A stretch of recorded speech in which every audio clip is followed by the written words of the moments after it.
video representation of where the chains are. Oh, good.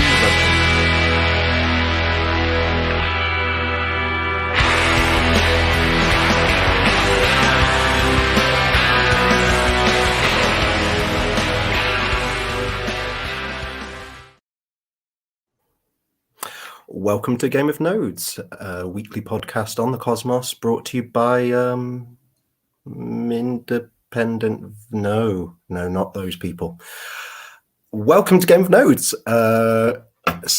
Obviously, slightly different lineup this week. I am Bendy, aka Ben Davis from the chat, or Bendy from Atom Accelerator DAO, if you know that.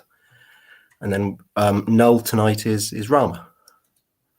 Yeah, good morning, good evening. How are we all? A better version of Null. How are you, Bendy? Cheers, mate. We've taken over the show this week. We figured that, was it 57 episodes or something of that previous rubbish? We had to step in and actually provide some content and some information for once. So, here we are. After 2 weeks of them failing to articulate what Babylon Chain was, I just don't think they're allowed their podcast anymore. I figured we're constantly in the chat, and they're always asking us. They're like, "Oh, Bendy, oh Rama, can you come in? Can you? How does this thing work? Can you tell?" Like, we'll just come in. We'll do one show, however long we survive and manage, inform everyone, and then probably just end it after this one. I don't think there's too much of a point kind of having follow-up podcasts. So no. This is the definitive edition of Game of Nodes, right? In which there is no longer any of the original cast. It's reached that point in its cycle. The bear market's had its effect. They've all given up. Yeah, we did consider bringing on guests. We thought it would be a bit rude to bring on guests and actually speak to them. Maybe, Funky, are you busy? Maybe we could get Funky in here. I think that could be kind of cool. Someone from, not specifically from the Cosmos, who's recent to the Cosmos. If you want to come in, Funky, we'll let you shoot your link, get on in here. It could be good. We control the stream, so we can do whatever we want, really. Yeah, this is... It's really pleasing to me that, chat is so much more lively without us in it. It's bizarre. Yeah, that's a little odd. All right, we're gonna should we get Funky in here? I can get Funky in here. Yeah, let's get Funky in. All right, Funky's coming in. Funky's from Polkadot, so we'll get Funky in. I think it'll be good. Funky will probably have some good questions for us. So, all right, I just sent you a DM on Twitter, Funky. Get yourself in here.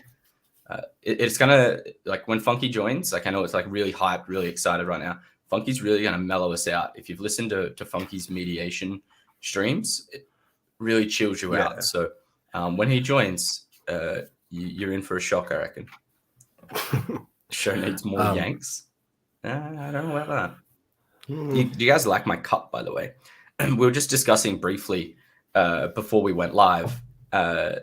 We've got Juno Growth over here in like, a $10 shirt, a blurred background so you can't see, the incredible detail.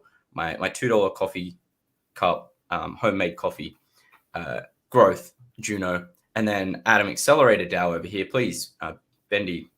Yeah, so here you have my living room, a few sort of intellectual books in the background, nice sort of branded Cosmos shirt. Here I've got nice cut glass of brandy, 10 years old. It's just a lot more comfortable in the world of Atom than Juno. Also lots of hair. Rama probably they're just glass. They're not actually needed for reading. This is just vanity. Whereas Rama does need glasses but can't afford them. Yes, you can see it in my eyes. Like, I'm squinting all the time, trying to read the chat. He has the money to do it, but it would tank the price if he bought glasses. So he can't actually buy them. Who has the voice for radio? Is that me or you, Bendy? Because apparently it's two Aussies at the moment. So I have a face for TV and a voice for radio, but the opposite. Well, That's lovely. So I gather that they had left something unresolved last week, and yeah, so there was a unsatisfied viewer question, which was wanting That's to not know whether surprising at all. it's probably me, to be honest. They wanted to know whether or not a text prop is enforceable to remove Lobo when DAO does that in code. As this falls into the Juno world, let's hear your take on it first. So I don't see there's any problem with a text prop to signal or to enforce, in a sense, a DAO to take action, right? So under, the two sub DAOs on Juno, Delegations DAO or Growth DAO, if someone was to put up a text prop or a signaling prop on either of those two DAOs saying, hey, we want the funds back, or remove these members, or don't proceed with this funding, that would be the governance signaling to the DAO to take that action. And then the DAO itself can action that on behalf of governance. And if the DAO doesn't, then you would put up an actual prop to enforce that via a code change. That makes sense? That makes complete sense to me. I think that our guest has joined us, but obviously in traditional Game of Nodes fashion, we should probably now ignore Funky for the next half an hour or so, and then say that we're going to talk to him, and then not. Yeah. Sound. Welcome, Funky. So my take on this is that, I don't think, not everyone knows how to do a code prop. People should be able to put up a text-based prop. DAOs should listen to them. If this was in the Atom world and it was someone wanted to get rid of me from the accelerator, they would literally have to put up a signaling prop. And technically, the accelerator DAO could just ignore them, but then that would then be over, right? Like, why would anyone ever support it ever again? And, sort of, Juno obviously has more tools, and that kind of DAO tooling is significantly better because you've got more recourse.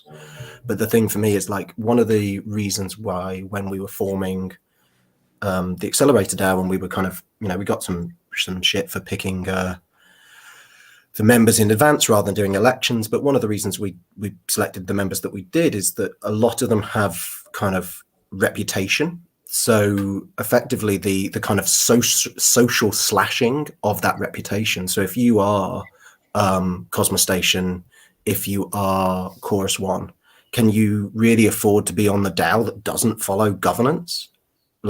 So actually you're basically saying, and then you have a kind of inbuilt majority into the DAO of 4 reputable validators that can at any time kind of go, no, we will take control of the funds, and we will,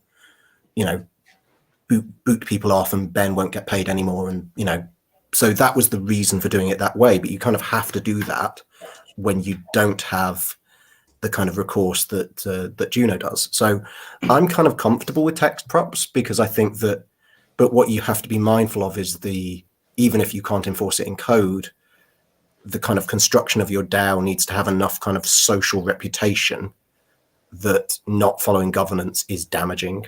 Otherwise, you can just run off with the funds.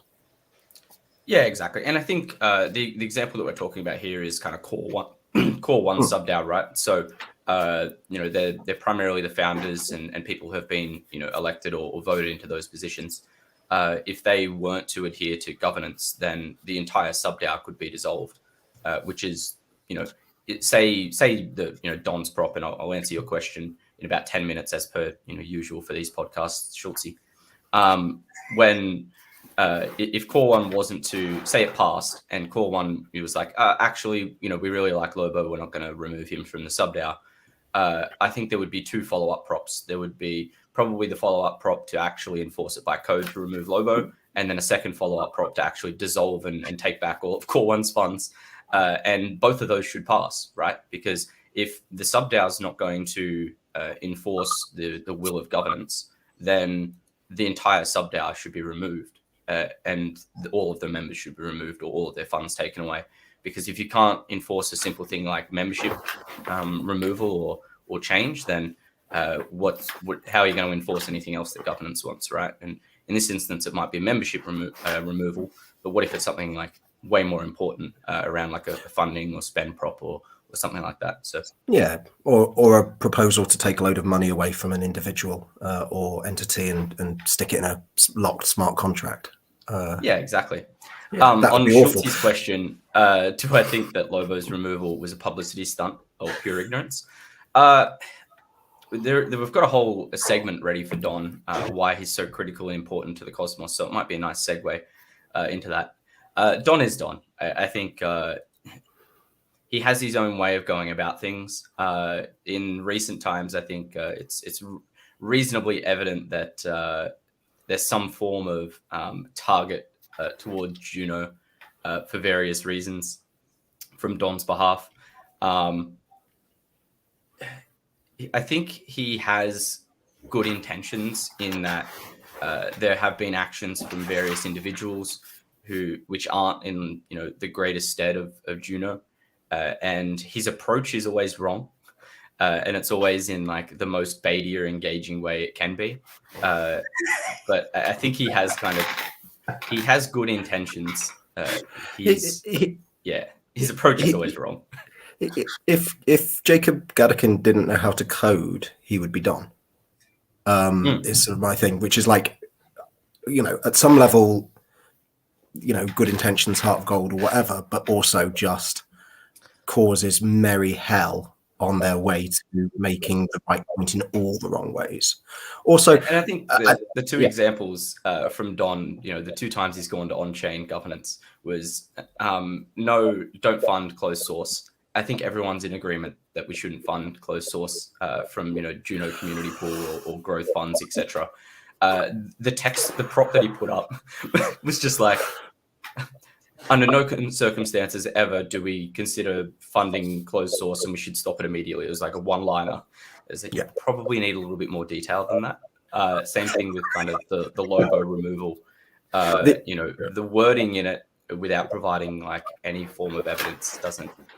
It's not a good recipe for a successful proposal, and there's probably a good reason if you were to go and do some research and provide some actual evidence of a removal maybe a month or 2 ago, right? Like as soon as the subDAO became an official subDAO and it can be removed via governance, you saw all of the core members started being more visibly present in Juno, and it makes it hard to remove any of them when they're around.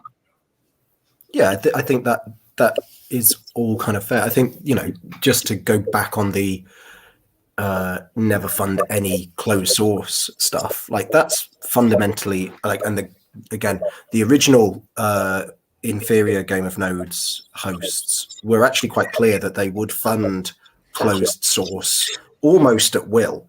But this was because loads of it doesn't fucking matter, because it's not a security risk if your block explorer is closed source. Like you can check it, and if it works, it works. But like there were, do you want USK to be open source? Absolutely you do, because otherwise you will lose all your money at some point, because someone somewhere will eventually get greedy and they will steal your money, and you will never know that that's going to happen. And that's not, and that's why that's not particular to be like the follow-up prop to be like, hey, we don't fund closed source smart contracts that are on mainnet, right? A little bit more detail, because like we don't care if you want to keep your super secret source front end closed source, go for it, right? But smart contracts, they all need to be open source. I think Funky, do you have headphones? Because I think there's a bit of feedback. Oh, I know we're doing a great job at ignoring you, but we can't ignore the feedback. My bad. I don't have headphones, but I will just mute. Sorry. You're right. I mean that's better anyway, right? Then our ignoring of you. All right. It's only been about 7 minutes since he joined, right? Probably give him another 5 or so, and we'll see if he's around. Then we can consider bringing him in and not speaking to him, and we can go, oh my god, we've ignored Funky. It turns out like, and I don't know how Frey does this as a Brit, because like every British polite bone in my body is desperately going, make sure that Funky's speaking, make sure that Funky's speaking. But you know, it doesn't work. What I'm really enjoying is that there are genuine listeners in the chat who have no idea what's going on, which is wonderful. That there are actual genuine listeners to the podcast, because I thought it was just James us. is from Lavender 5, right? Oh, okay. He's not a genuine listener. No, That's fine. no, just one of the normal Gamer Nerds pills. That's great. That's absolutely fine then. Lavender 5, of course, who I delegate some of my Atom Accelerator DAO pay to because they voted against us. So wait, you get paid? That's... Shit. Yeah, I know.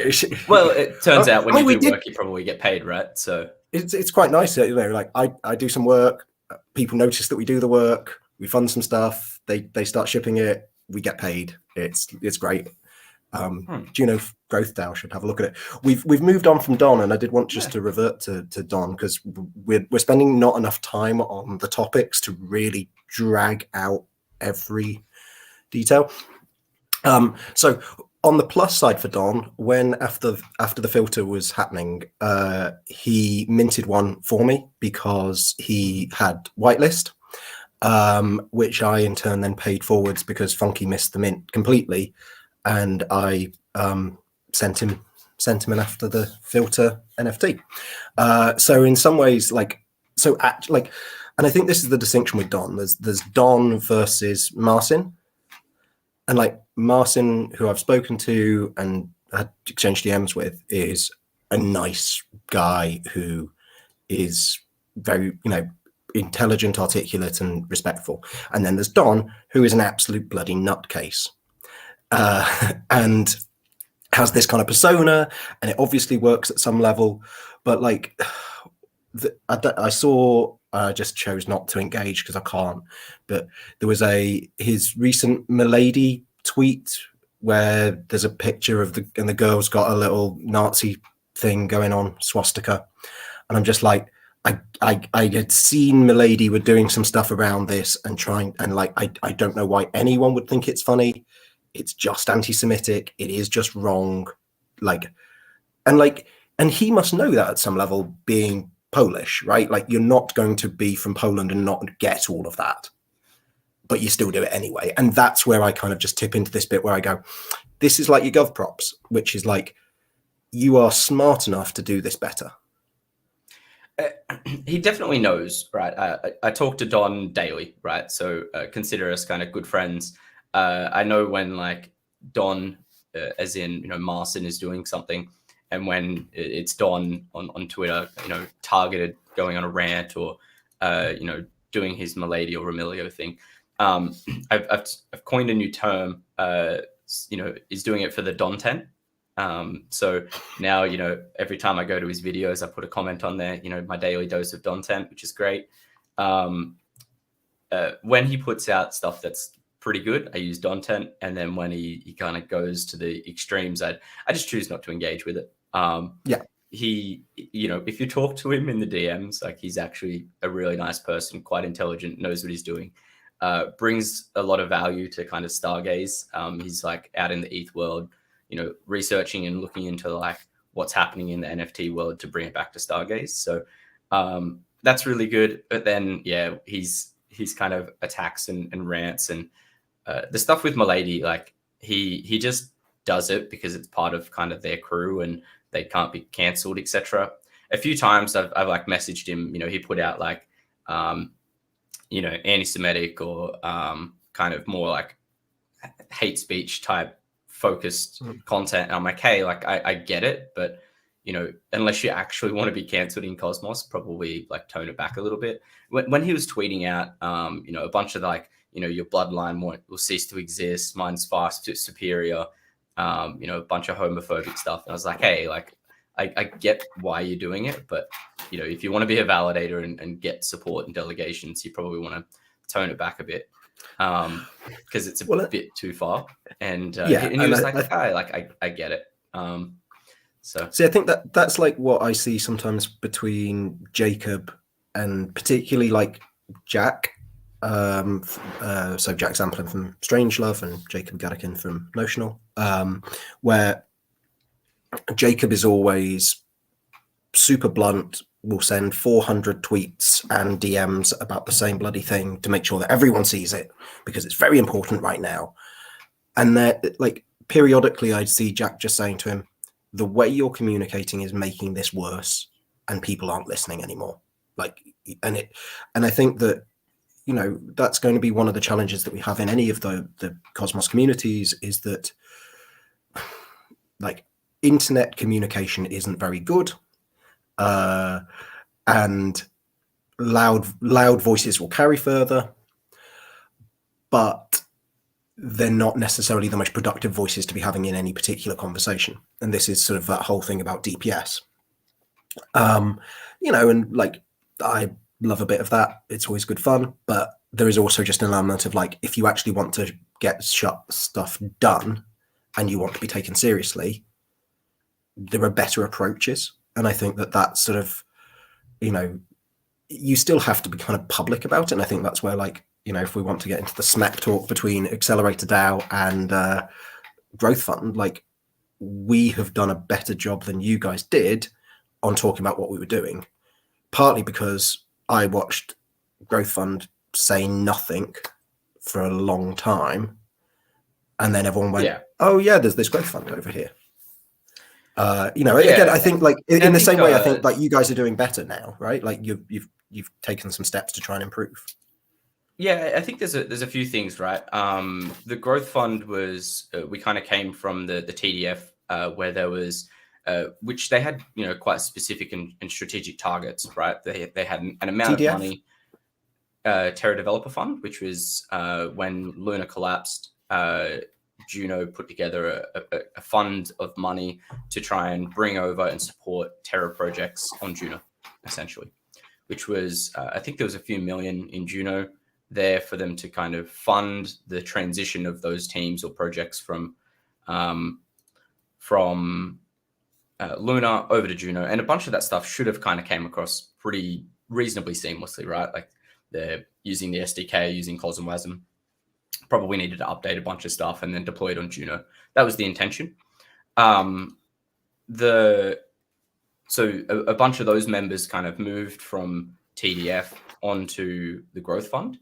And we added a bunch of people to kind of provide more insight and support in that process. TDF had a very specific focus and goal. I think Atom Accelerator DAO has the same thing, you know, very specific focus, essentially implementing Atom 2.0 in increments, right? In small pieces of work, in small stages, and also onboarding additional kind of projects with a large amount of reserves that helps, right? And very deep liquidity within the ecosystem. I think Growth, we started off on the back foot because we migrated from Terra Developer Fund. So there was already quite a lot of negative sentiment from that particular multi-sig into the Growth Fund. And we transitioned the funds from TDF into the Growth Fund with a number of outstanding payments that had to be paid and not a lot of liquidity. So we were very mindful of how and when and why we communicated things and what projects we wanted to fund because of the learnings from the Terra Developer Fund. And I think what we did was we ended up kind of shooting ourselves in the foot because we were so afraid to kind of communicate or fund things that we ended up essentially doing nothing for kind of 4 or 5 months. And when I say we did nothing, we didn't communicate. And the reason was it's hard to communicate things when you haven't funded anything. You know, we were having meetings frequently. We were discussing with a number of projects. And you never want your first tweet to be like, hey, we've reviewed 5 or 6 projects and we rejected all of them. So, which is essentially kind of what we were doing, right? For various reasons, we didn't go ahead with a number of funding of projects. You know, for, you know, terms and conditions, couldn't get set amounts of tokens on some of them. Some of the valuations weren't quite. Some of the valuations we couldn't kind of agree to. So it was super hard to be like, hey, you know, we're here, we're doing work. Here's the 5 projects that we rejected. It's not the greatest comms. And I think what we found was we in retrospect, we looked at ourselves and were like, we're not the Atom Accelerator DAO. You know, we're a bunch of community members working primarily part-time to do the best we can with not a lot of liquidity. Let's take ourselves a lot less seriously and be what Juno is, which is very community focused, you know, very transparent, and do things how we should have the first time, which is engage, you know, anyone who wants to be active through the advisory and the Discord group, and then have, you know, a small amount of multi-sig signers who actually execute the stuff, but get feedback and input from the wider community. So that's where we're heading. We've now got kind of 4 signers on the multi-sig. Hopefully we'll have 5 in the short term, but then we want to just be able to bring people in and be like, hey, you know, we're evaluating this project. Here's the term sheet. When we're having a meeting, who can attend? Come in, ask some questions. Do you think this is a good idea? How much should we fund it? And we don't really have like a vision other than we know that we want to incubate and fund projects. And how we do that with low liquidity is the challenging part, because people need money to build, and we don't really have the option of giving them a lot of money in the short term with current, you know, price action and liquidity. So I think Pupmost is working on an idea at the moment to kind of issue bonds, and we can sell those kind of bonds OTC. So there'll be like you know, you'll be able to buy like a Juno 1 or a Juno 2 token, which is essentially a smart contract where those tokens are locked and they auto compound. And, you know, one Juno 1, you'll be able to buy on the open market, probably for a discount. I'm not sure how that would work. And then if you hold that one Juno 1 token, let's say, it's locked for a year. And after 1 year, you can grab that Juno, but it's auto compounded for you for that duration. So you'll get, you know, whatever the auto compound value of that Juno will be in a year's time. So that'll give us a bunch of USDC that we can then use to fund projects. And hopefully we can get a bunch of people who are who are long-term bullish on Juno, who will buy those kind of bonds. And that'll give Growth Fund liquidity to go and do things. And it won't be just for growth, right? Like hopefully Core One can do it, maybe CommsDAO can do it, etc. I mean, I think that's interesting. Obviously, the easy cheap shot is, oh, I'm glad that Pupmost is developing it, because then it will never happen. Because when has that? I mean, I assume it's the pause. The pause just stop him being able to like actually do the coding he needs to do to ship. So he can like tweet and he can promise airdrops, but he can't actually like ship his dApps.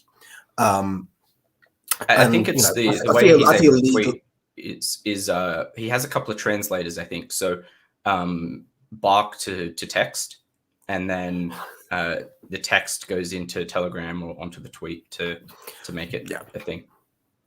And then I guess that's the thing that he's now. So he's using that to then put into ChatGPT to do his coding. That would make sense.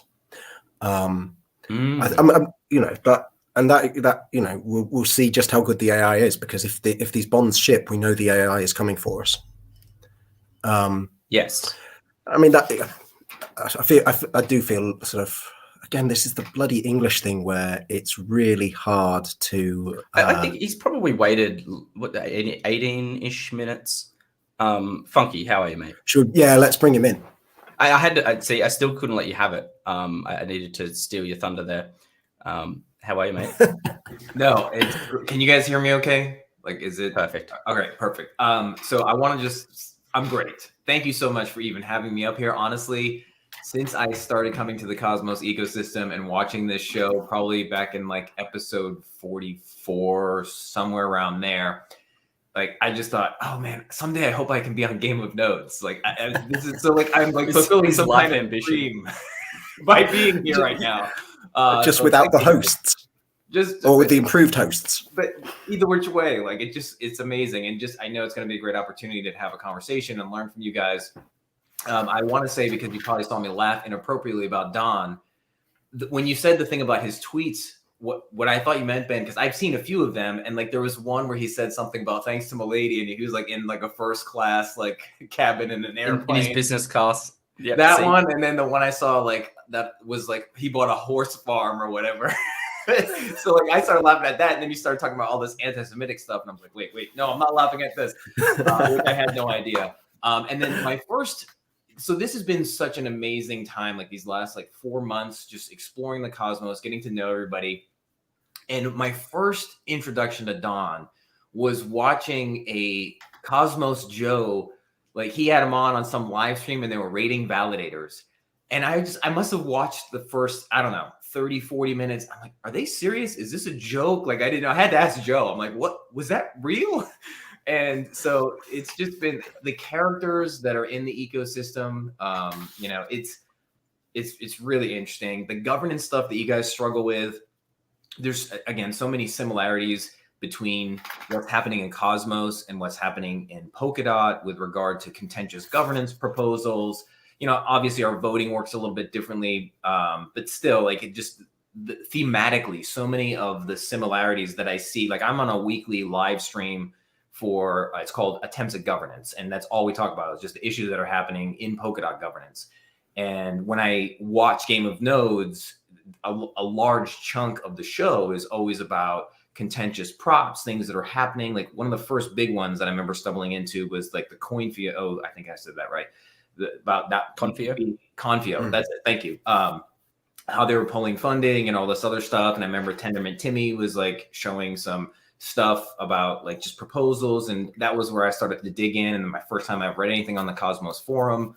So anyhow, I'm just excited to be here, obviously, because I can't shut up, but it's really cool to be with you guys, especially you two. And thank you, Bendy, this morning for showing up for the meditation space. That was really cool to see with DFP. And thank you again for the after the filter. There was even, and I want to give a shout out to Pokachu's intern right now, because something about like his tweets always make me laugh. And there was one about after the filter where it was like the interview from the creators, and the guy does kind of look like Don.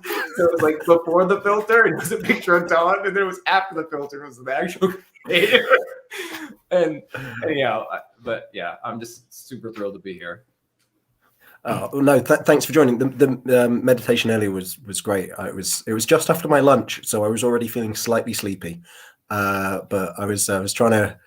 I needed to do some writing that afternoon. I was putting some scripts together for the day job because I've got some filming to do next week. So yeah, I mean that's because like Rama, you're in the same boat as me, right? You do Growth Fund, and you have your real job, and you have a family. And somehow you're meant to just be able to do all of that at once. And right? most recently, yeah, like turned into a big content creator. So expect like heaps more clickbaity tweets and type pitches soon.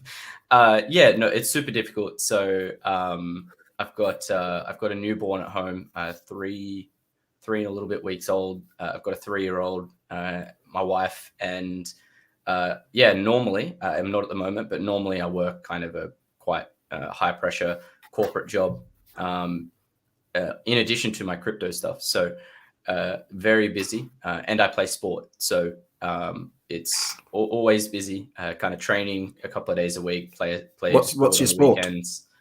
Football, proper football, not Australian football. Okay. There's 17 different forms of football in Australia, and we call the one that we actually use your feet to kick the ball all the time soccer. So that makes a lot of sense. Yeah, with your Socceroos. Which is the one that I play. So yeah, it's very difficult normally to kind of find time to do all of the things, and I do my best. Luckily, I can work from home quite a lot. So I can manage to kind of squeeze in some crypto time in between my day job, which is normally around the mornings, which kind of works well because it's pretty quiet for my normal job in the mornings. So I can kind of jump in, catch the Americans and some of the English people before I kick off into my normal job. And hey Joe, and then yeah, do my day job, spend some time with the family, and then jump back on and do some more crypto when all the Americans and British are starting to wake up. Right, that makes sense. I mean, yeah, similar sort of. I made the stupid mistake of I'd like changed jobs 2 months after so the accelerator DAO it has a 9-month mandate. 2 months into that, I decided to change jobs from a job that I'd been doing for like 6 years and was very, very good at doing it, and could just like and could kind of make time within that to do various things. And I kind of had time for the accelerator now. And then I went and got a new job where I know nothing in a new industry, and kind of went, oh shit, I still need to like do all this stuff with the accelerator, and so what I do now is I stay awake until like midnight doing my like. I'm only meant to do like 3 hours a day, and I definitely do more. But you know, if Yusuf and Better Future are watching, can I just have more money, please? But you know, because again, get paid on my gig. That's the better bit. Regardless of whether you do any work, it's incredible. Well, I mean, yeah. Well, it turns out that doing more work than I'm meant to do, and I still get paid the fucking same. This is the longest that Game of Nodes has ever made it until someone dropped an F-bomb. There we go. We made it to 35 minutes. We're now demonetized, but like, you know, Christ, this is the longest we've ever gone. What an achievement for the show. And we had an and it wasn't the Australian that swore, so that's great. That's probably another first, actually, for Game of Nodes. Normally, Frey swears a lot. Frey swears. Normally, it's Null. Like, you know, we turn the stream on, it starts, and Frey does the intro, and then immediately Null's, oh, fucking hell, and it's like he's had 2 sips out of his coffee, and he's like, now I need more coffee, and then he just runs off, refills it, even though he's had that much. So that's normally how the show starts. Yeah, I mean, I did a Null tribute earlier where I left shot, but that was because what I managed to do is throw my earbud. I've got new earbuds. They're not. I don't know. I may not have the right thing on the end of them yet, and I literally just lashed one of them across the room. So I had to go and fetch it because I was not sure that I would be able to carry on otherwise. So there was a question from the chat, which was now 20 minutes ago. 9 minutes. Well, I mean, it was only 10 minutes ago, but that's pretty good. Like, we're already beating the other guys. We're still just so much for better. Full transparency, I think we're going to get Joe in here because I think that'd be good content. Excellent. Frequent listener, and it's our show now, so we can just do whatever the fuck we want. So exactly, we'll get Joe in here. It'll probably bring down the IQ substantially. I mean, you know, bring a bit of balance to the chat. I think it'd be good. I guess so. Funky, from my point of view, is playing like Schultz's role now, and that we need the dad. Joe's the dad. Joe's dad. We're literally like replicated Game of Nodes. We've got the British, the Aussie, Schultzy, nice and quiet, very handsome down the bottom. Good vibes. Then we'll bring in dad in, good vibes, and then we'll bring in dad in the bottom right, and we've done it. So Joe, check your Twitter DMs. Get in here. We'll bring you up on stage. Shit! Did someone say Dow? Shit! Someone must have said Dow. I thought this was Game of Nodes. what the fuck? What happened? Like, good morning, welcome. How are you? There was a node upgrade. Yes. We does seem like an upgraded version. Oh my gosh. Wow. We forked the show, and this is great. I think this is the future. That was the perfect time. This is the perfect time to bring you in too. I can't believe it. I was just about to bring Joe in, and then we got an upgrade. So, all right. Well, sick. I mean, is Joe joining as well? Let's bring him in.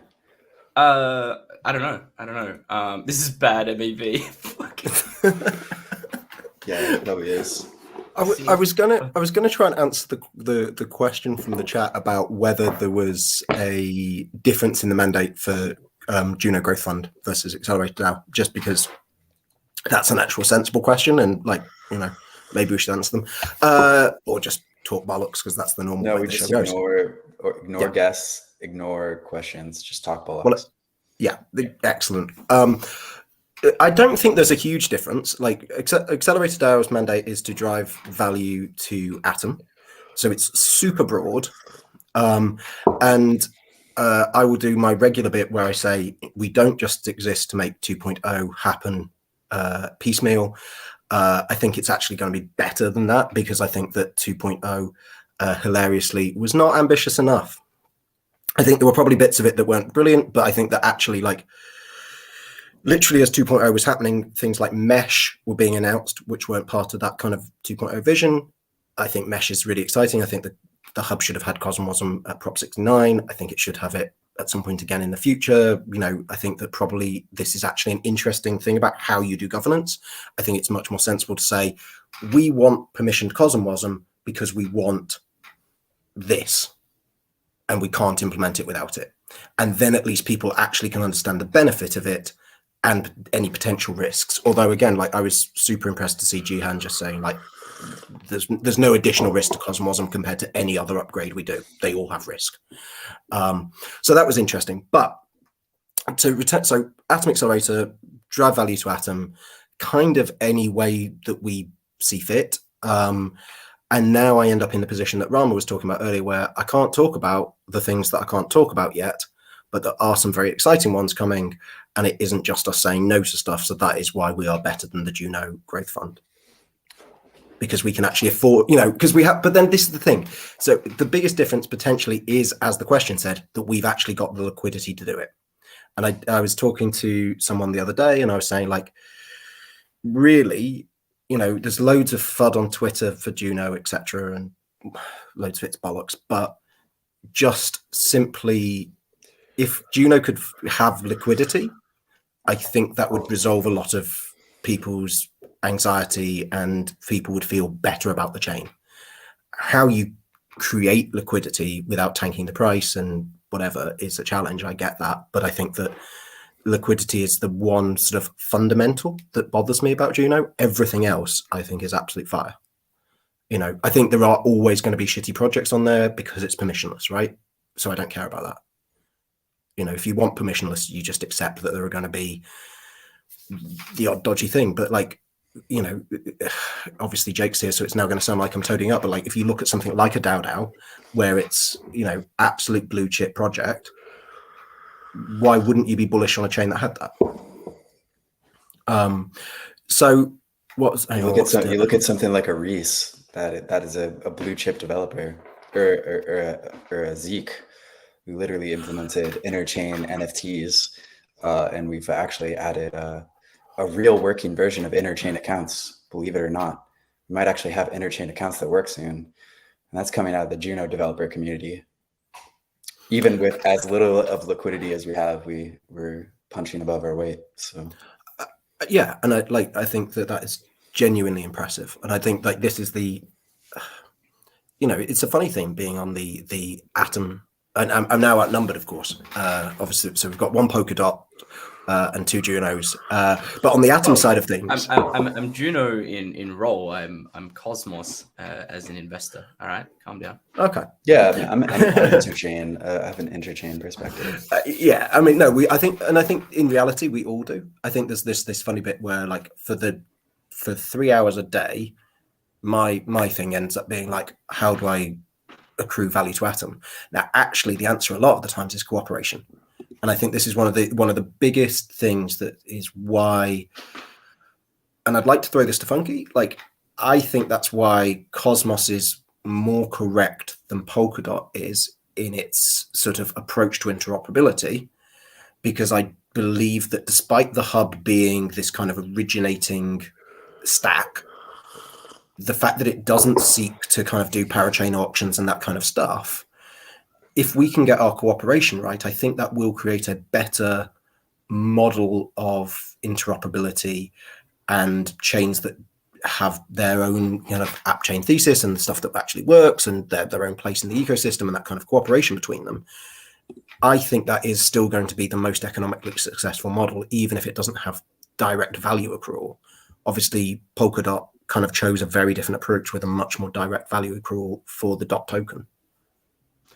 I mean, so I think we already have a lot of cooperation as it is in Polkadot, if I'm being completely candid. Like, we have a lot of the parachain teams already work together. And one of the things that's nice about Polkadot, and again, I'll be the first to admit, I am not the person, like the tech person, to be giving this kind of spiel, right? I'm like the least technical person on our entire team at Lucky Friday.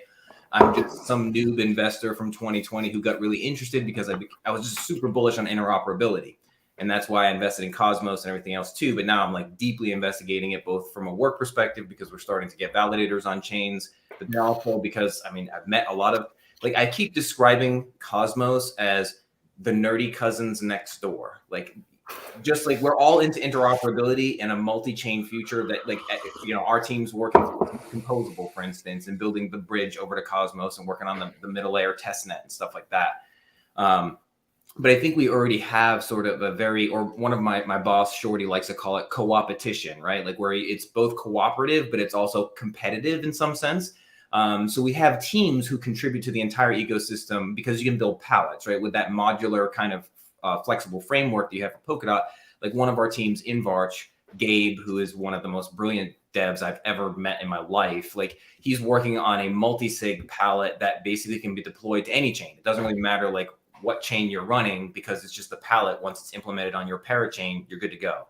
So we're already seeing a lot of this kind of cooperation being facilitated. It did seem early on as if many of the parachains were somewhat siloed. And I'll be the first to also admit that there are some like dead weight chains. There are chains that just seem to launch and then they're not even involved in our community. So I think right now there's probably like 41 total chains.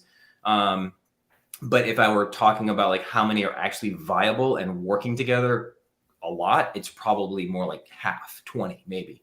But we do have a lot of cooperation and trying to kind of help other teams because some of them fit such niche roles, like Interlay, for instance, with its trustless Bitcoin.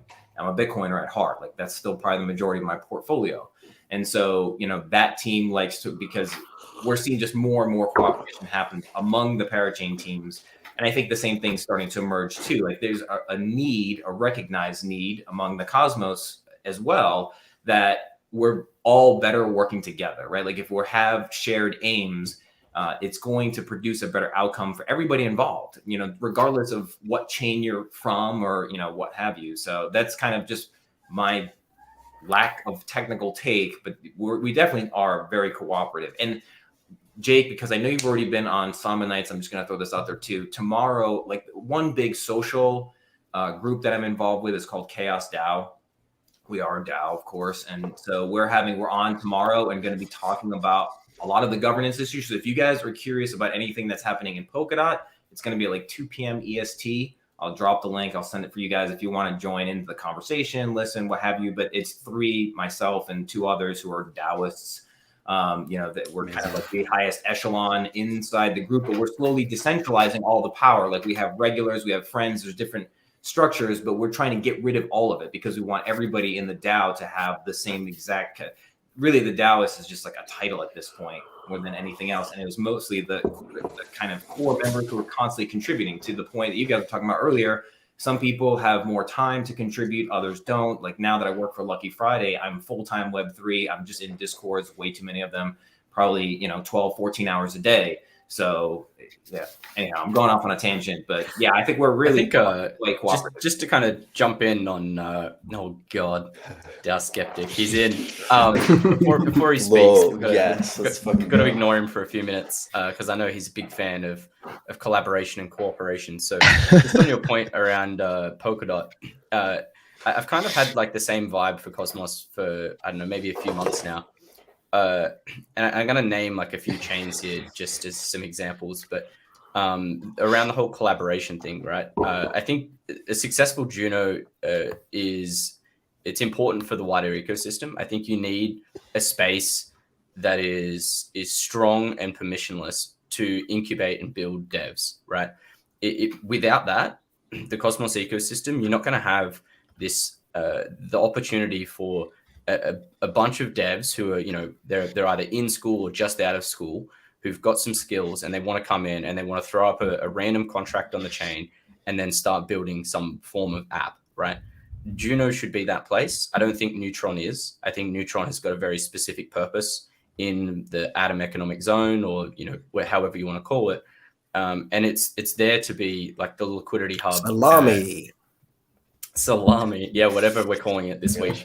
I don't think Neutron's that place. I think there's two options. It can be like I'm gonna say it the Australian way, the Huawei chain, or Juno, right?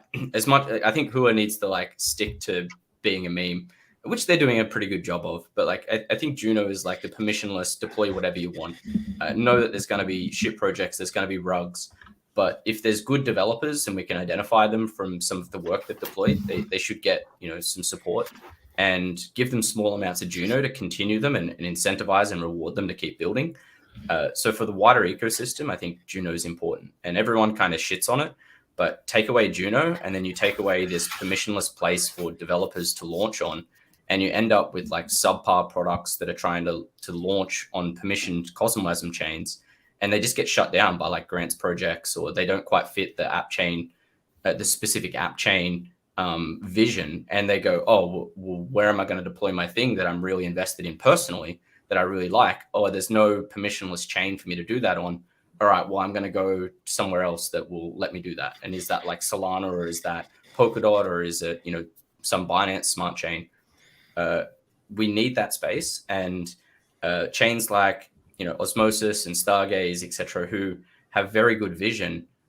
We need to like stop this rebuilding of infrastructure and focus on what our app chain is for, right? Like Stargaze, as an example, it is the premier NFT chain in the ecosystem.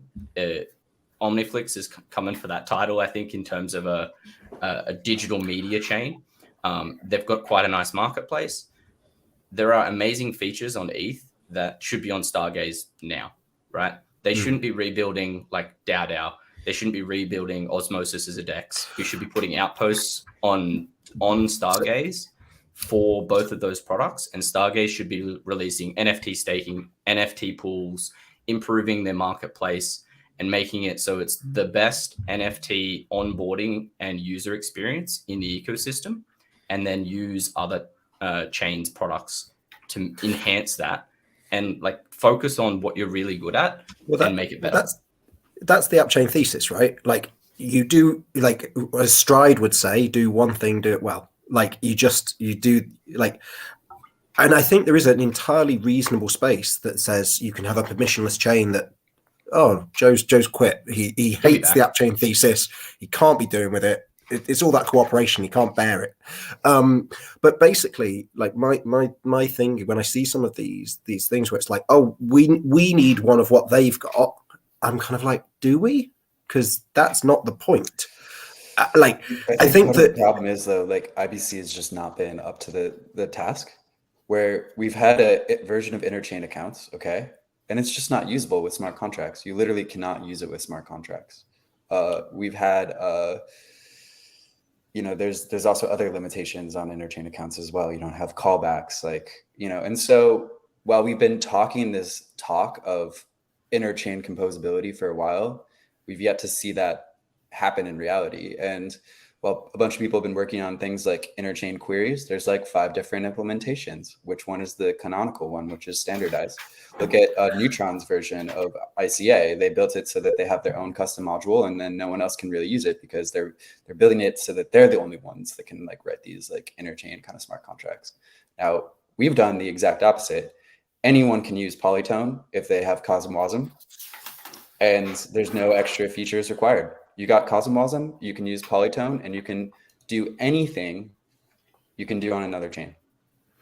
And that's how it should have been. And I think now that we are getting to the point where we have these tools, we can get more chains that are like Stride, that are more focused on doing one thing and then exposing that composability in the interchain, you know?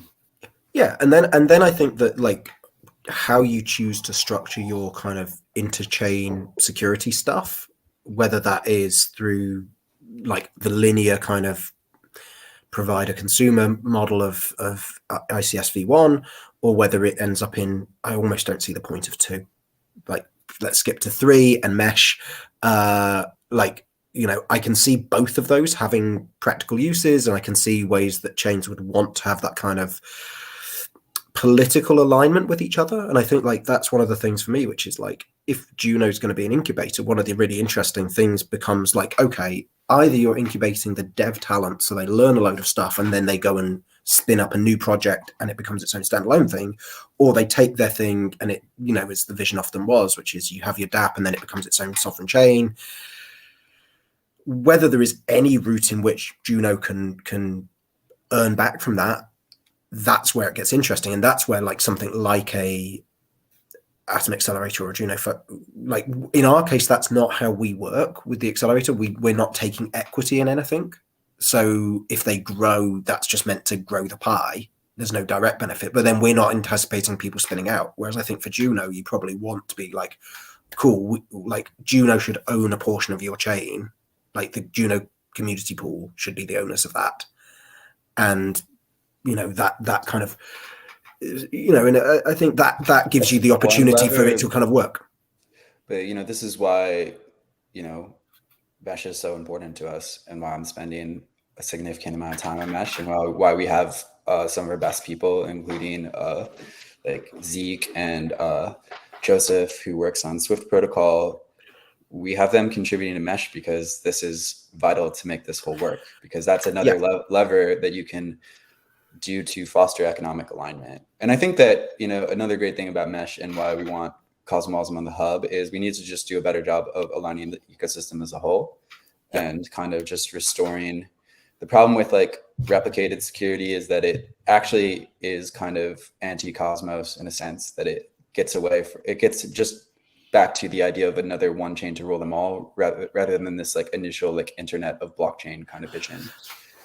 Yeah, I disagree And slightly. also- I think that it works better for a chain if you are spinning up a chain that doesn't have a token of its own. Well, I you think can also do that with mesh. Yeah. of course you could do it with mesh, but I think there is I can understand why, if you're going for a tokenless chain, you might And just then think you don't I have would to like subsidize your validators with the ICF and things like that. well quite Bendy, I'm really glad you're here. I promise I'm not going to make this spicy.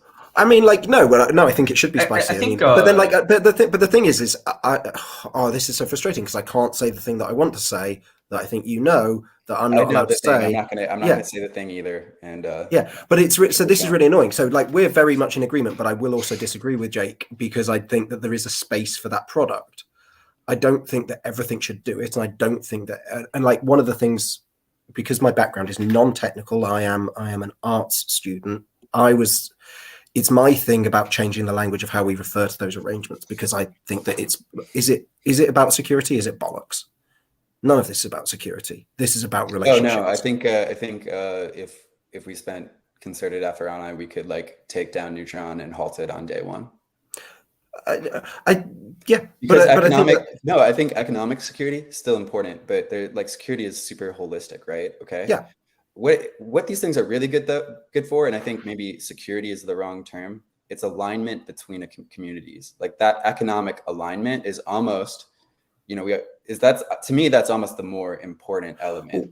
It's like the partner chains, as you guys are calling now. What's the benefit of that? The benefit of that is sort of the economic relationships that come with that. Same thing with mesh, where it's like you're just building these like deeper ties between these like communities. Yeah, the way I kind of see it is an example, and just tell me I'm completely wrong here, is so a chain like Osmosis, right, where they deploy very specific apps that enhance and improve the Osmosis chain. ICS or replicated security is the same thing for the hub, right? You're deploying very specific chains that use the economic security to both benefit both chains, right? So Neutron, as an example, it's going to be like the liquidity hub. You're going to have, liquid staking. You're going to have like deep liquidity for Atom on Neutron, with the intention of massively increase kind of transaction volume, which will then enhance the hub via transaction fees, right? Stride going there as well. The same thing. I don't think DYDX is going to be a consumer chain, but if it was, like, massive benefits for Atom, because you've got all this huge amounts of liquidity and transaction volume via leverage trades that benefits the hub, right? The intention is the same thing, right? You're deploying very specific chains via replicated security to use the economic security of the hub, and then you're paying back via liquidity and transaction volume. I think there is also a future model where that is effectively how horizontal scaling works, where actually all if we take Osmosis, which is an actual app chain and has an actual kind of utility in it, it's a DEX. If you just basically go, okay, there'd be a whole load of Osmosis DeFi primitives that are technically on different chains, but they talk to each other over IBC, they all use the same tokens, and they all pay the same validator set, but they are different chains. That's horizontal scaling. So that, to me, is why ICS v1 has utility. You don't need it today because we're not doing the volume that we need, that would require that. But it gives us the ability to get there in the future. I think that then things like Mesh is how you actually say that Osmosis has an actual relationship with the Cosmos Hub, it has a relationship with Juno, it has a relationship with Stargaze, and that it starts to deepen and strengthen those. And I think that those are that really ICS v1, I think, is a scaling solution. And I think Mesh is a political economic alignment solution. And I don't think that either are a security solution. I remember the Mesh thing. This is really interesting because at ETH Denver, when I was at the Shared Security Summit, the first time I met Jake, for instance, Sunny was doing a presentation on Mesh. And as soon as you said the thing about the political alignment, I remember that first part of his presentation where he was talking about like the axes and how, yeah. So this is really, I'm sorry if I'm just sitting here nodding, it's because I find all this very fascinating. So, I mean, do you see a future in which both of them are going to happen, where you're going to continue to get more people coming on in the consumer chains to do the give it 6 months. Okay. I think I genuinely cannot foresee a world in which the hub is not both doing ICS v1, which we'll be doing in a few days, and Mesh. Like if that fails to happen, it is an absolute travesty of governance. I don't think that I'm agreeing here, by the way, when I say I don't think ICS v1, it's not going to scale. I don't think you can kind of do more than kind of 5 chains. The operational expenditure, both in resourcing, manpower and dollars, it can't scale. I don't think more than 5 at most, the very most. I think that's why I think it works as a scaling solution, evolve. because you're already invested in a chain that wants to grow. I think that's when it could go to bigger, but carry on. Sorry. Yeah, it's, I'm not a validator, so I don't pretend to know the effort involved in running, multiple nodes and what that involves or entails in ICS.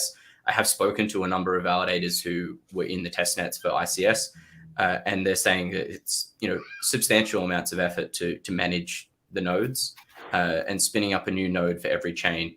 At our current transaction volume for Atom is just not scalable. Financially, for the bottom, half, bottom third, definitely. And if you have a dependency or a requirement to run a node for a chain, and if you don't run it, you get slashed on Atom. That solution is bad for, So there's a lot of technical detail. I'm not going to go down it too much and shit on the solution, because I think it's interesting, and it's the Game of Nodes doesn't do technical detail. We don't we don't cover technical detail. We do spicy takes. So just for Funky's benefit, essentially when you spin up a new chain via replicated security, every validator in the set has to run that consumer chain. So we're going to have Neutron very soon. Stride will be next. Say I'm in the bottom 5 validators. I'm one of those bottom 5. I'm already losing money by running Neutron. Like, it's not net positive for me to validate that chain, but I have to do it. Stride then comes along and I say, go ahead, Bendy. You don't have to do it. They have the soft opt out. So everyone in the Neutron implemented it on their side. So basically, everyone under a certain this is kind of like vote percentage. Yeah, because version 2 is utterly pointless. Version 2 V2 is never a good idea. But we have it because you've got a soft opt out. Well, what the opt out basically says is, it says we're not if you're below a certain rank of validator by voting power, you don't get slashed. So you don't have to. You don't get slashed, right? Okay. You don't get slashed, but you still get the rewards. So actually, there are some very at the moment and very minimal Neutron specific code that they put in. Neutron. Okay. So why isn't this is publicly published and communicated? Because I haven't seen people talk about it. It's on the forum. I know about it. I'm a noob. Yeah. Okay. Maybe. I think it's not. I don't think it's well enough as ever. Communicate. It should be. All the marketing people in Cosmos aren't doing it. Aren't doing the good enough marketing job. That's me, isn't it? Yep. It's my fault. Yep. Sort your shit out, mate. I need to be sacked. I shouldn't be paid anymore. Say Stride comes along, and then Stride doesn't implement. There you go. James only found out today. Nice. It's as if people don't read the fucking props. Yeah. Well, I sold my Atom at $15, so I'll buy it back in at $14.99, and we'll go from there. Have you got your new ledger yet? My new ledger? No, I don't have the new one yet. The Okay, stacks. because I remembered you'd kind of got to a point where you'd had to unstake everything. No, I wasn't using a ledger. I am now. Yep. So, gotta get there. Yep. And I want to get the new stacks. Anyway, so if you don't run Stride, or say you have downtime on any of the consumer chains, you actually get slashed on your Atom validator. So you lose atoms, and your delegators lose atoms, unless Stride implements the same thing. No slashing. But without being slashed, then there's no deterrent for bad actors. So it's kind of dangerous in a sense, being able to opt out, because for a small subset of validators, I'm sure it's fine. But the whole intention is that you need to do the right things on the consumer chains, and if you don't, then you get slashed on the provider chain. How to often run? Okay, I was going to ask, how often does slashing actually happen? On the hub, very rarely. Okay, because it's the same on Polkadot. It's a very bad publicity. It's very bad publicity to get slashed on the biggest chain. We did see it with what was the V8 upgrade? I think it was. There was a number that were very, very close to getting slashed, and I think a couple did. It was very scary. It was a very badly run upgrade, which was partly because there hadn't been an upgrade for a long time, I believe. A year and a half, I think it was. Turns out that the hub hasn't been great at shipping, which may also be a reason why having permissioned CosmWasm would be a good idea, because then you can iterate things quicker. Who would have thought? There is a question here from Schultzy that I want to get to. What is Polytone, or what's Polytone? I can probably explain this. Yeah, I would like to take this opportunity, Mr. Maximalist. Okay, the hosts are up the top, the guests are down the bottom. Okay, please. So Polytone. Imagine just having the brass neck to tell Jake that he's not allowed to explain Polytone. But, I mean, it's only in Australia could do that. He might do a better job than me, though. Yeah, maybe. And this is Game of Thrones. I know how it works here. Yeah. So essentially, Polytone is, my understanding is it wraps interchain accounts and interchain queries into a single. Rama's very tenacious.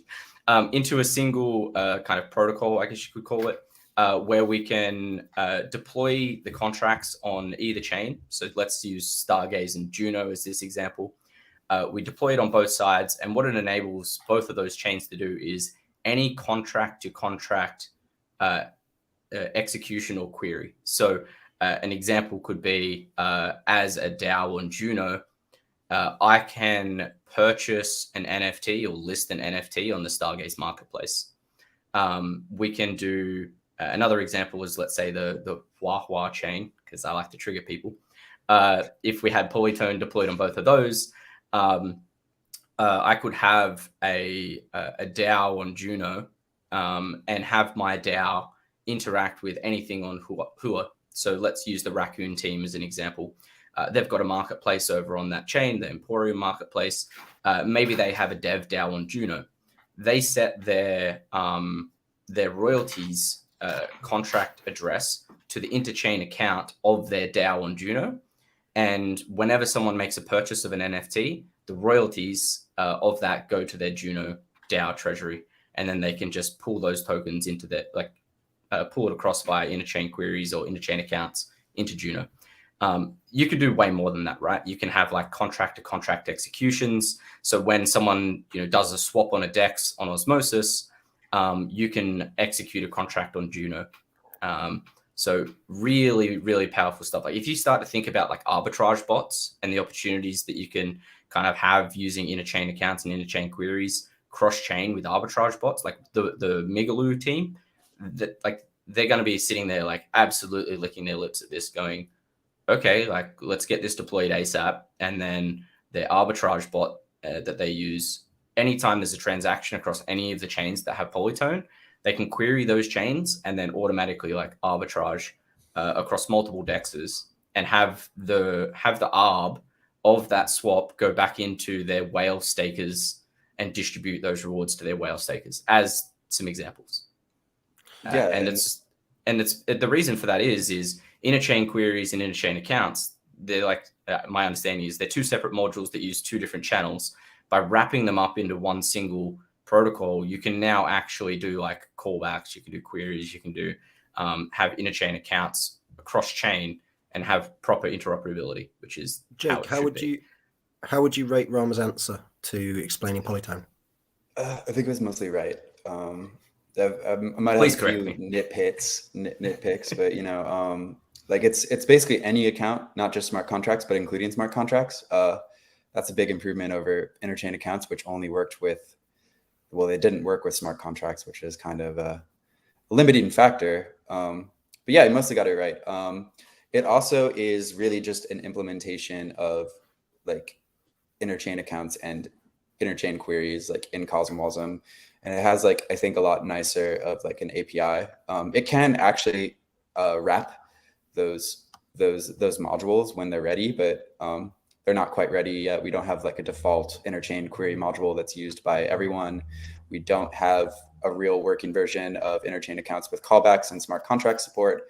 And I'm not about to wait another 6 months before we can start actually developing real cross-chain protocols and real cross-chain smart contracts.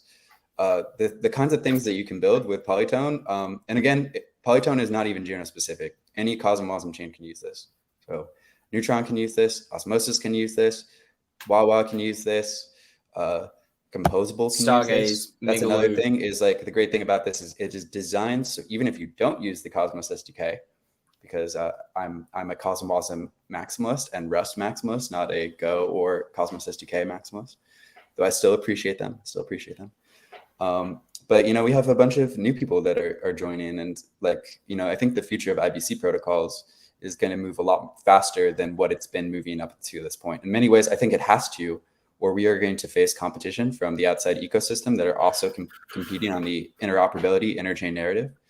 But I'm really excited because you could actually literally with Polytone build like an interchain DeFi protocol, like a router, for example, where you got a DEX on Neutron, you got Osmosis, you've got, you know, all the other like Injective and all these other ones. You know, if they're connected via Polytone, you could have a contract that has accounts on all these different chains, and using price oracles, you could basically just like always route to the best price. So if the best price for swapping to Atom is on Neutron, route there. If it's on Osmosis, route there. If it's on Injective, route there. If it's on imagine like, if there was a wallet that allowed you to do swaps in the wallet that would use such a protocol. Yeah, Wouldn't that be exactly. interesting. That'd be really sick. You should fund that project. We should. And also we should get Polytone like on the hub, because, you know, I think it'd be if there was CosmWasm on the hub, then that potentially could be a thing that could be deployed on the hub, and then that would drive value to Atom, and then that would be something that the Atom Accelerator should fund. What a fucking world! Now we're just hitting an interesting conversation. We're an hour and 12 minutes in. Go on. Is Polytone a module? No, it's actually just a smart contract, a CosmWasm smart contract. And that's the great thing about this as well, is that with interchain queries or interchain accounts, everyone has to do like a hard software upgrade. They have to like, everyone's using slightly different versions of the Cosmos SDK. And so then they have to like figure that out. If they're on 45 and it only supports 47, they now have to upgrade their entire chain in order to use the right thing. Everyone just deploys the contracts. You could even be in Polkadot land on Composable, deploy these contracts, and you're in business. And that's, I think, the future of IBC protocols. They should be that simple. We should be able to roll them out quicker. And that's another reason why we have to get CosmWasm on the hub, is because we don't want the hub to always be lagging behind. We don't always want to have to wait for a Go implementation, because we know how much longer that takes. Like when there is a protocol that's ready, like for example, interchain NFTs, I swear would have been ready like 4 or 5 months ago, if it wasn't for waiting for like the Cosmos SDK implementation and the Cosmos SDK testing. We could have just rolled it out. So this is a really interesting conversation, but we are an hour and 14 minutes in, and we haven't actually reached the first item on the spreadsheet. Classic game of nodes. And so I just want to interrupt the interesting conversation to actually do drill tweet of the week, because that's an integral feature that we can't avoid. So Here it is. I remark, mummies are made out of diapers at the Egypt Museum. Some cops jump out a sarcophagus and begin humping me as I roll on the floor. There we go. Drill tweet of the week. Amazing. Now, I'm so glad we Yeah, interrupted. it was very important that the whole thing was stopped for that, because otherwise, what's Okay. the fucking point of Game of Nodes? Yeah, a nice room reset. And where do we go from here? Well, I just Well, want to say this real quick. That was so enlightening for me because there's so much I still don't know. But for instance, the composable stuff with the bridge, they had to build this middle layer testnet because they said some people aren't on and he was saying like specific. This was from the composable team, Jafar. He was saying something like, "Oh, well, some chains are running 4.7, then they're just going to wait for 4.5, 4.8 or 4.6, whatever." Like, yeah, 4.7. he's apparently is 4.8 the point at which everybody's going to have Cosmosm? No. No, So 4.8 is maybe- just another Cosmos SDK Maybe I can release. break this down a little bit, Funky. Okay, So I was learning. there's a lot, so multiple thank you. areas within Cosmos. So the main thing that everyone kind of uses is the SDK. Okay, well, let's take a step back. Everyone uses, the BFT mechanism. Tendermint out the door. No one really uses it anymore. We now have Comet BFT. Then we have the Cosmos SDK. Then we have IBC. Okay, now there's two versions of IBC. I believe now there's like a Rust version and a Go version. Okay. The SDK everyone uses, and there's multiple versions of that. That's generally upgraded and shipped via the hub teams, essentially. I believe now it's mainly Informal and Binary who are building that. There's, 45, 46, 47, 48. Don't think anyone's using 46. Tried to implement groups module. People are using 46 actually. We are. Some are. We're not using it, but there Some are are. people. Okay. I think Some Web people are is on using 46. People shouldn't be- complicated. people I think shouldn't- Web let's is not on go there. 46 actually. 47, 48. I believe with, and then, so that's the kind of core stack. Then we have CosmWasm, which is essentially another module that you can chuck on, enable smart contracting, etc. A lot of chains are using CosmWasm. The hub's not. With 48, I'm not sure technically what's involved there. I think it's mainly around the IBC stuff to enable the kind of dot integration, but you have to be there. So what we want to get to is, and what Juno's focus is using a lot more of CosmWasm and modules, smart contracts in the core chain to enable faster development and iteration, and relying less on the SDK because it can be very slow to develop for good reasons, right? Like it needs to be very secure, etc. But upgrading the SDK when you want to, but then having CW modules, CosmWasm modules, to use in things like core governance. So then you can iterate and build upon them and be a lot faster in that development. And then other chains that use CosmWasm may go down that path too, right? So say Juno develops an incredible kind of governance module with CosmWasm, maybe Osmosis and Stargaze or Migaloo want to use that, and then they can just drop the XGov module and not use it. And then chains that want to continue to use it can, or they can take the CosmWasm Gov contracts and improve them, iterate on them, however suits their particular chain. And I think yeah, go ahead. there's also the different virtual machines, right? So, if you want to have a EVM because you want to try and connect to Ethereum and you want to talk Solidity, then you can do that. But I think that this is the whole thing for me, which is there is this kind of philosophical question of what makes a chain a Cosmos chain. And I think at one point the answer probably was the Cosmos SDK. And I think the answer is very quickly becoming, and it probably already is, it's got IBC enabled. So Binance Smart Chain is not a Cosmos chain. Matic is not a Cosmos chain. Thorchain, not enable IBC. Come join the Cosmos. That's when you'll be a Cosmos chain. Because that's when you can and then things like Polytone enable you to play. And that's when the whole world of interchain, and this is so the reason that I got into Cosmos was because I read I am a Johnny come lately know about Bitcoin for ages, never bothered, just thought it was basically going to be, was criminals on the dark web, and made a mistake. And then, the last bull run, friends of mine were like, this shit's kicking off. You need to actually pay attention. And I was like, oh, you know what? It's lasted long enough. It probably is legit. And then very quickly, I was like, I do not like this idea that something's going to win, because nothing ever has in the history of humanity. There isn't, things have standardized, but nothing has ever just been the one thing. Or if it was briefly, and then it got replaced by the next one thing. So I looked at this, and when I was trying to explain to my parents what on earth I was investing money in crypto for, I was like, this is the railway. This is actually what this is. And at the moment, people have their different stations that they've built. But what Cosmos is connectivity like the railway. If you can physically imagine that, it's going to connect all these different things and stuff's going to happen. And that's why I believe in Cosmos, because you can see these models of connectivity have worked over all of human history. And there is no reason to believe that wouldn't work over the internet in the same way as it worked in physical infrastructure. And so that, again, becomes why when people say, we are meant to drive value to Atom. And it is very difficult, because you have these things where you go, there's an intangible benefit to stronger, better, quicker trade routes. I cannot measure what the impact will be, but I know it is net positive. I do not know if it will make Atom the Bitcoin of the future, or if Atom will just fade into oblivion. But it's sort of irrelevant, because what we should all be trying to do is make that stronger, more connected Cosmos. And that's when I kind of, that's what I'm sort of in this for. We say we're in it for the tech, and to an extent, or, you're in it for the tech or you're in it for the money. Don't get me wrong, I like making some money. That's nice.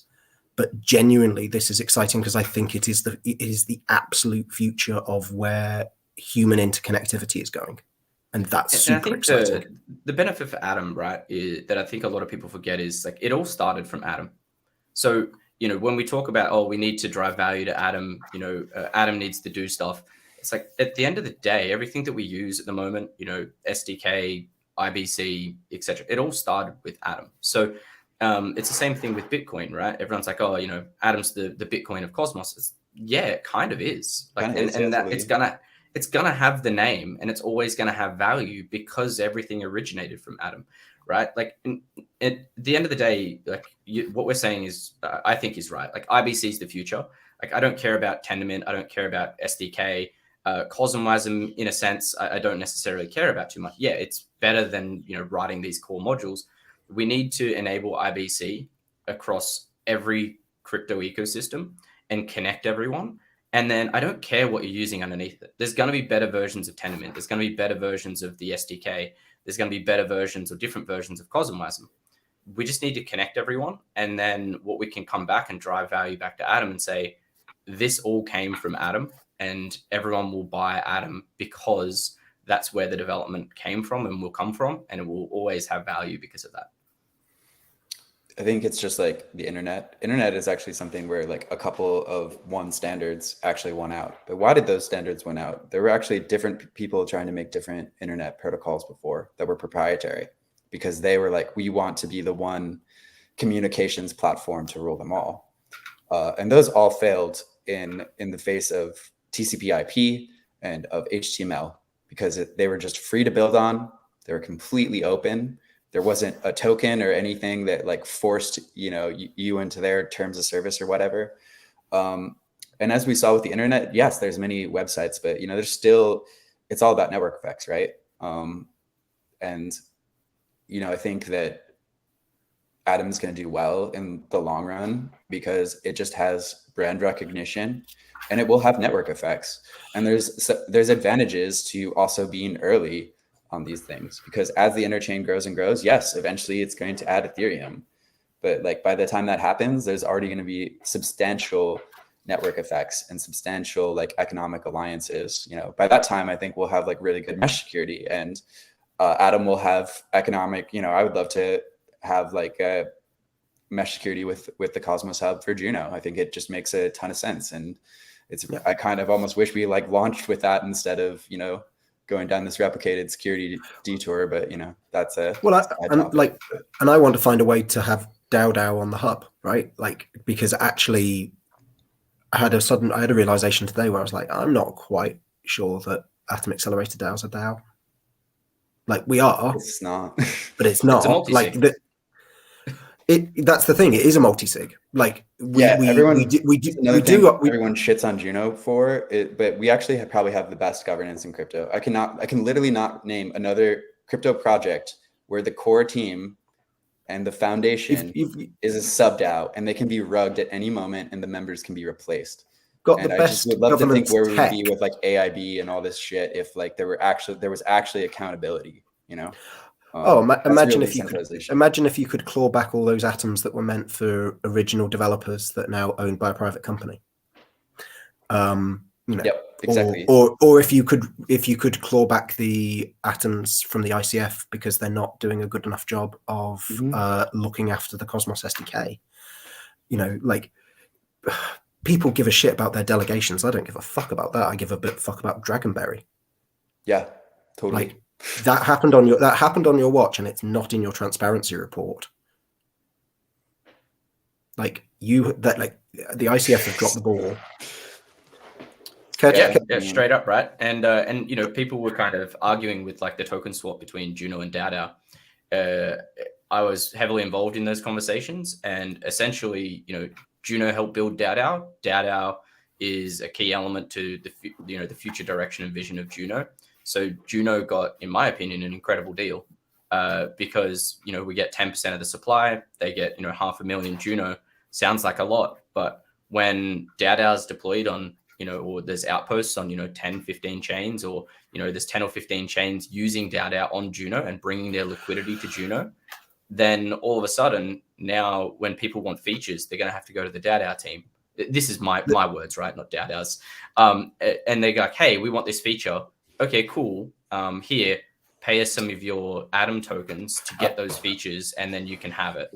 If I was a voting member of the Atom Accelerator DAO, because to be super clear to the listeners, I literally do the marketing and the coordination stuff. I have zero actual vote or voice.